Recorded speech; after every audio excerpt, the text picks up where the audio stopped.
So you have decided that you want to start a vegetable garden and grow your own food. Now, life in the garden may seem fun and relaxing, however, there might be a few things that you haven't taken into account or haven't thought about. So without further ado, and in no particular order, here are 8 things that might surprise you when starting a garden.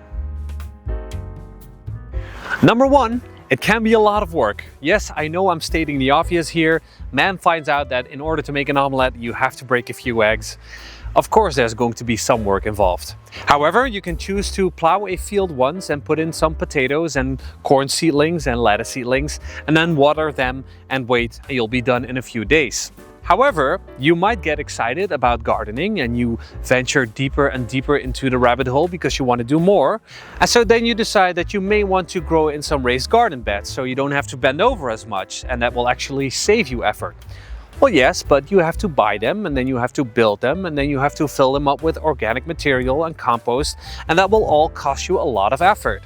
Maybe you want to set up a compost station like I did, so that means you have to either buy one or build one from pallets like I did. And then you have to turn that compost, which can also be quite a lot of work. Maybe you want to buy and build a greenhouse. As you can see, gardening can ramp up quickly, both in excitement, effort and money. And I wanted to mention this point because obviously you'll realize there's going to be some effort involved into it, but you might not realize how enthusiastic you will get and how deep that gardening rabbit hole can be.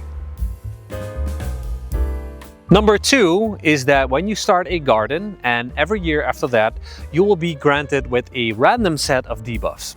I'm sorry, I'm a gamer. What on earth are debuffs? Debuffs are a thing or a condition or a situation that mostly works against you and not in your favor. And with gardening, that mostly translates into pests and diseases, but it can also be the weather. For example, last year we basically had no spring. It was just an extension of the winter. It was very cold, it was very wet, and that meant that the growth season wasn't really kicking off. Now that brought with it a second debuff in the form of slugs and snails. And these of course thrive in these wet conditions. So we had to battle a horde of them, and it was very demoting at some point. You might also get a hot summer with very little rain, or your garden might be bombarded with caterpillars that eat up all of your brassicas. This is what I call debuffs, and you just kind of have to expect that you're getting them, you just don't really know which one it's going to be. So don't be too disheartened if some crops don't make it because of them. Nature finds a way, and we just kind of have to go with the flow.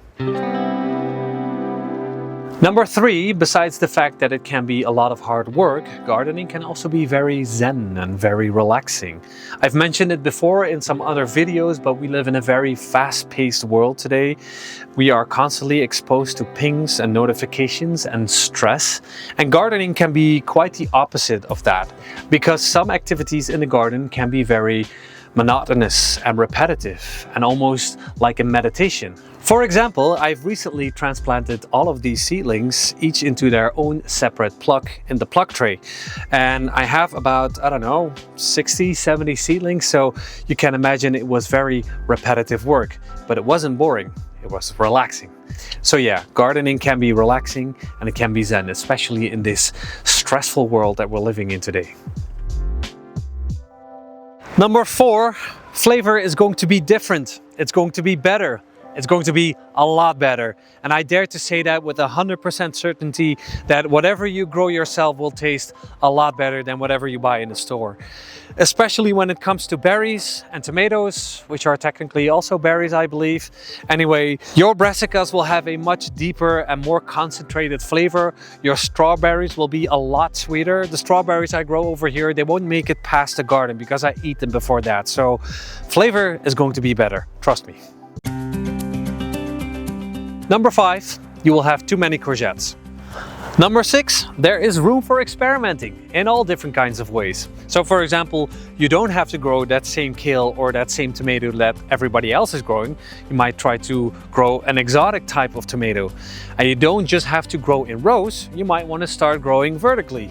You might even want to try to build a Johnson bioreactor and see where that gets you. So for all of you creative minds out there, a garden gives you endless possibilities.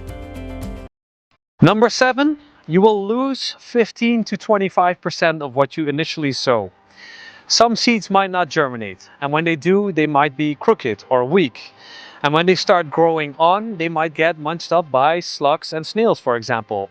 And when they finally start to produce a full crop or a fruit, they might be struck by a disease or get eaten up by another pest. So always expect that you're going to lose some crops or some fruits, and always try to sow and plant a little bit more than you initially thought you needed. And finally, there's going to be a genuine sense of satisfaction when you harvest a crop and eat it for dinner. I know it seems like a simple thing, but every time I eat something that I've grown myself, there's a little moment of pride. And I really hope that you will experience that as well when you start your own garden. There are probably a lot more things that can take you by surprise when you start your very first gardening journey. And I'm very curious about your experiences in your first year. Let me know in the comments below. Thank you so much for watching the video, and I'll see you next time. Bye bye.